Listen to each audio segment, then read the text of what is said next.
انس بن مالک رضی اللہ تعالیٰ عنہ نبی کریم صلی اللہ علیہ وسلم سے بیان کرتے ہیں کہ آپ صلی اللہ علیہ وسلم نے فرمایا، جانتے ہو چغلی کیا ہے؟ صحابہ نے کہا، اللہ اور اس کا رسول ہی بہتر جانتے ہیں۔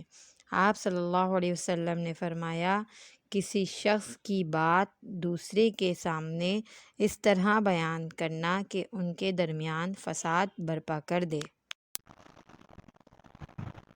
حضرت علی رضی اللہ تعالیٰ عنہ سے روایت ہے، اللہ کے رسول صلی اللہ علیہ وسلم نے فرمایا، کوئی بندہ مومن نہیں ہو سکتا حتیٰ کہ وہ 4 چیزوں پر ایمان رکھے۔ ایک، اللہ پر جو اکیلا ہے، اس کا کوئی شریک نہیں۔ 2، اس بات پر کہ میں یعنی محمد صلی اللہ علیہ وسلم اللہ کا رسول ہوں۔ 3، موت کے بعد زندہ ہو کر اٹھنے پر اور تقدیر پر۔